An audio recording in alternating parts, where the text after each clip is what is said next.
Photoshoot అనుకుంటూ 11 days నా బేబీని వీళ్ళ చేతిలో అయితే పెట్టిన. ఇక ఫోటోషూట్ స్టార్ట్ చేసిరు. దువ్విన జుట్టుని దువ్వుకుంటూ అటు తిప్పుకుంటూ ఇటు తిప్పుకుంటూ చూసిరు కదా, వాడికి ఇంత స్పర్శ కూడా లేదు, అంత డీప్ స్లీప్.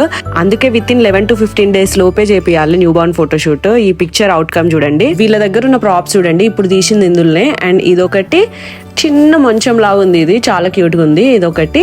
అండ్ ఇక్కడ చూడండి ఈ నెస్ట్ లెక్క ఉంది ఇది. ఇప్పుడు ఈ ప్రాప్స్ అన్ని యూజ్ చేసి డిఫరెంట్ బ్యాక్ డ్రాప్స్ లో డిఫరెంట్ అవుట్ ఫిట్స్ తోనైతే ఫొటోస్ తీస్తారు. ఇదిగో నెక్స్ట్ అవుట్ ఫిట్ కి అయితే రెడీ చేస్తున్నారు మా వాడిని. కానీ ఏ ఫోటోషూట్ కి ఇంత టెన్షన్ అయితే వాళ్ళలేదు. మా వాడిని వాళ్ళ చేతిలో పెట్టి భయంగా వాడిని చూసుకుంటూ ఎట్లా డీల్ చేస్తారో ఇట్లా అనుకుంటూ తిరిగినాం మేము అక్కడ. ఇంకా వాళ్ళు డిఫరెంట్ పోజ్ అయితే పెట్టిస్తున్నారు వానితోని, అందుకే కొంచెం జాగ్రత్తగా అయితే ఉన్నాం చూసుకుంటూ. నార్మల్ గా ఈ షూట్ ఇంటికి వచ్చి కూడా చేయించుకోవచ్చు, కాకపోతే వాళ్ళు కొన్నే సెట్స్ చేస్తా అన్నారు, అందుకే ఇక్కడికి వచ్చి చేయించుకుంటున్నాము. ఇక్కడ తీస్తున్నారు కదా ఈ ఫోటో, ఇందులో ఉన్న బ్యాక్ డ్రాప్, అవుట్ ఫిట్, ఈ ప్రాప్ తో తీసిన పిక్ అయితే వన్ ఆఫ్ ద ఫేవరెట్ నాది.